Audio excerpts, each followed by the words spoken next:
Bapak Ibu, saudara-saudariku yang terkasih dalam Kristus Yesus, kita bertemu lagi dalam sapaan Tuhan hari ini. Hari Selasa, tanggal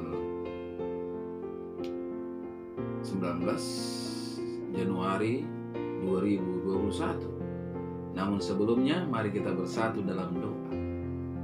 Damai sejahtera Allah yang melampaui segala akal, itulah yang memelihara hati dan pikiranmu di dalam Kristus Yesus Tuhan kita. Amin. Saudara yang terkasih dalam Kristus Yesus, sapaan Tuhan buat kita hari ini terangkat dari kitab Yesaya pasal yang ke-53 ayat yang ke-6. Demikian firman-Nya. Kita sekalian sesat seperti domba. Masing-masing kita mengambil jalannya sendiri. Tetapi Tuhan telah menimpakan kepadanya kejahatan kita sekalian. Sampai situ firman Tuhan.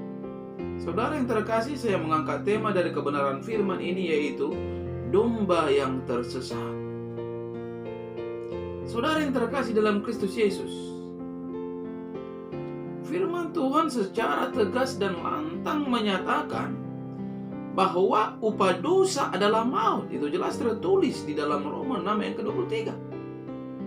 Kata maut di sini berbicara tentang kematian kekal. Dan tak satu pun manusia di muka bumi ini, saudara-saudara, yang bisa menebus dan menyelamatkan dirinya sendiri dari hukuman maut tersebut. Sekalipun ia telah berbuat amal atau melakukan perbuatan baik. Karena dosa, manusia harus menanggung akibatnya, yaitu menerima penghukuman kekal.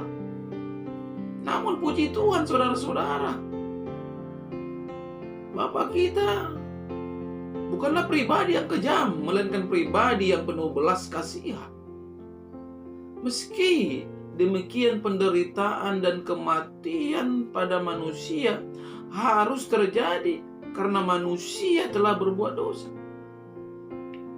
Ini menunjukkan bahwa Bapa di surga adalah pribadi yang tetap konsisten dengan keputusannya bahwa setiap ketidaktaatan pasti mendapatkan hukuman dan pasti mendatangkan hukuman. Namun karena kasih-Nya kepada manusia, Bapa rela membayar dosa dan pelanggaran manusia dengan menanggungkan hukuman maut tersebut kepada Anak-Nya yang Ia kasih, yaitu Kristus Yesus. Saudara yang terkasih dalam Kristus Yesus, karena itulah Kristus harus datang ke dunia ini, menderita dan mati bagi umat manusia, sebagaimana yang tertulis di dalam Matius 20 ayat 28. Anak manusia datang bukan untuk dilayani, melainkan untuk melayani dan untuk memberikan nyawanya menjadi tebusan bagi banyak orang. Dalam sapaan ini, Nabi Yesaya menubuatkan tentang penderitaan yang harus Kristus alami demi menanggung dosa manusia. Ia dihina, dia dihindari orang, penuh kesengsaraan dan menderita kesakitan.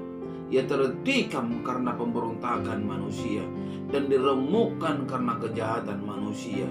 Ia dianiaya seperti anak domba yang dibawa ke pembantaian.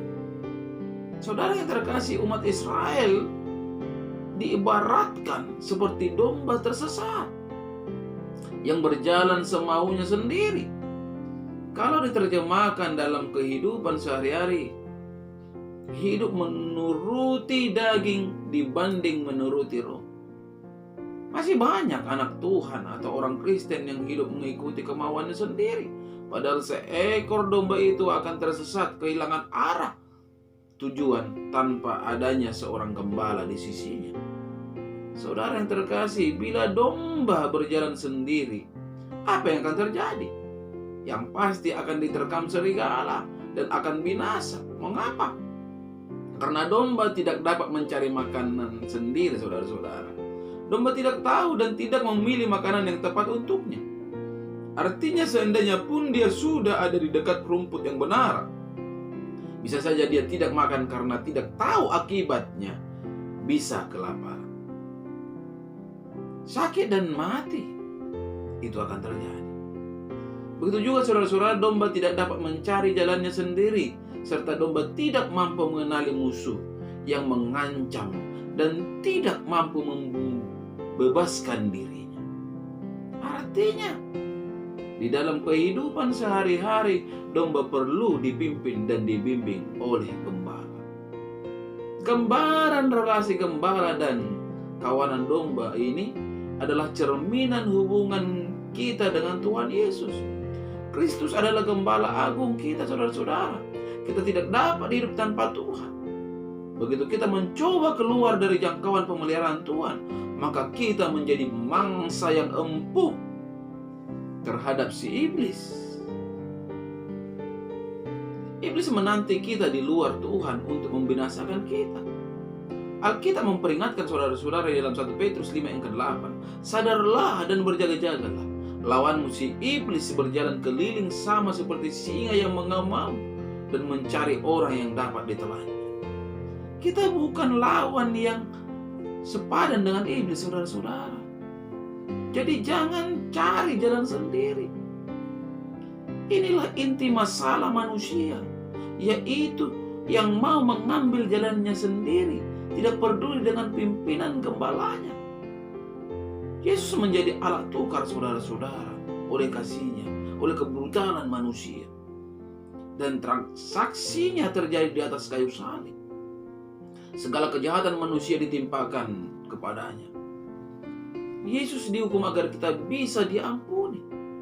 Yesus disakiti agar kita bisa menjadi sembuh. Yesus dijadikan berdosa agar kita dijadikan orang yang benar.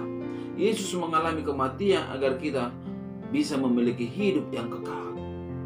Yesus menjalani kehidupan miskin agar kita mengalami kelimpahan.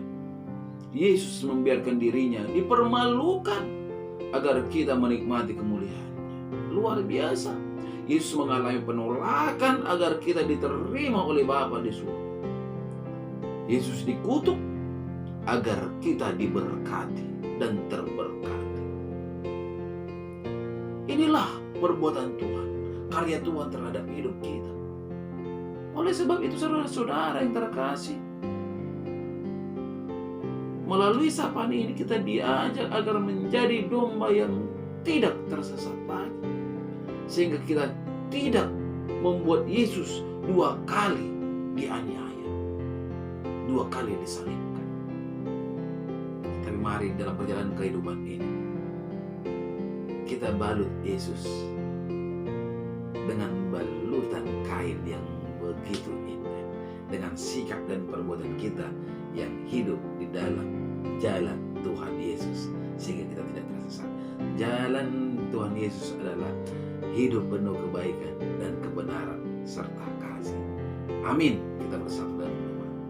Terima kasih Bapa di surga untuk kebenaran dari firman-Mu yang telah berkumandang di pagi hari ini melalui media YouTube ini, Tuhan, yang mengajak kami agar tidak menjadi pribadi yang tersesat seperti domba yang tersesat.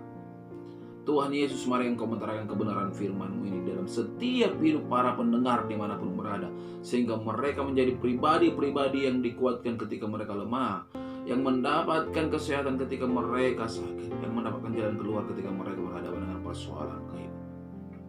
Tuhan Yesus, pada pagi hari ini hamba juga berdoa untuk setiap jemaat yang telah Engkau percayakan kepada hamba-Mu. Begitu juga jemaat yang Engkau percayakan kepada istriku yang juga adalah hamba-Mu. Berkati rumah tangga mereka, berkati pekerjaan dan usaha mereka.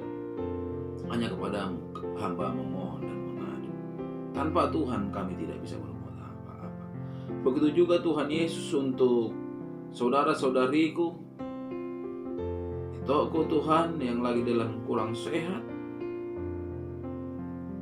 Begitu juga adikku, kembaranku Tuhan, dengan anggi buruku, mani. Mari Tuhan, balut bungkus mereka dengan kasih dan kuasa-Mu, sehingga mereka mendapatkan kuasa kesembuhan. Itu juga Tuhan, hamba tetap berdoa untuk keluarga yang telah Kupercayakan kepada hamba. Buat istriku yang kusayangi dan anak-anakku Tuhan, yang saat ini bersama-sama dengan hamba-Mu di Pulau Batu. berkati kami Tuhan, menjadi pribadi-pribadi yang selalu mempermuliakan nama Tuhan. Itu juga Tuhan, seluruh umat, seluruh orang yang mengasihi-Mu, bagari dengan kuat kuasa-Mu Tuhan, sehingga terhindar dari segala sakit penyakit. Dan kami memohon, mari Engkau luputkan dengan segera Tuhan virus corona dari muka bumi ini. Hanya di dalam nama Kristus Yesus hamba berdoa dan mengucap syukur. Amin. Salam buat kita semua, salam sehat.